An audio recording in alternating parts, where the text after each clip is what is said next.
ભરૂચ જિલ્લાના લુવારા ગામ નજીક એમિકસ સ્કૂલનો બસ ચાલક દારૂના નશામાં સ્કૂલ બસ ચલાવતો ઝડપાયો છે.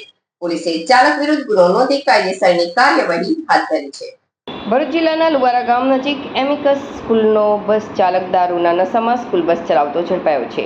પોલીસે ચાલક વિરુદ્ધ ગુનો નોંધી કાયદેસરની કાર્યવાહી હાથ ધરી છે. પોલીસ ફરિયાદ મુજબ સ્કૂલ બસ નંબર GJ16AY 3033નો ડ્રાઈવર નીતિન પ્રદીપભાઈ શર્મા દારૂના નશામાં બસ હંકારી રહ્યો હતો. પોલીસ પેટ્રોલિંગ દરમિયાન તેની શંકાસ્પદ હાલત જણાતા તેને અટકાવી તપાસ કરવામાં આવી હતી. તપાસમાં ડ્રાઈવર દારૂના નશામાં હોવાનું સામે આવ્યું હતું. વિદ્યાર્થીઓને લઈ જતી બસનો ડ્રાઈવર નશાની હાલતમાં હોવાનું સામે આવતા વાલીઓમાં ચિંતા અને રોષ જોવા મળ્યો છે. આ ઘટનાએ વિદ્યાર્થીઓની સુરક્ષા વ્યવસ્થા અને ડ્રાઈવરોની નિયમિત ચકાસણી અંગે ગંભીર પ્રશ્નો ઊભા કર્યા છે. આ ઘટના બાદ વાલીઓએ સ્કૂલ તંત્ર સામે કડક કાર્યવાહી કરવાની માંગ કરી છે. ભવિષ્યમાં વિદ્યાર્થીઓની સુરક્ષા સાથે કોઈપણ પ્રકારની બેદરકારી સહન નહીં કરવામાં આવે તેવી પણ માંગ ઉઠી છે. સ્કૂલ તંત્ર દ્વારા ડ્રાઈવરની નિમણૂક અને તેની તબિયત તથા વર્તન અંગે યોગ્ય દેખરેખ રાખવામાં આવી હતી કે કેમ તે મુદ્દે પણ ચર્ચા જાગી છે.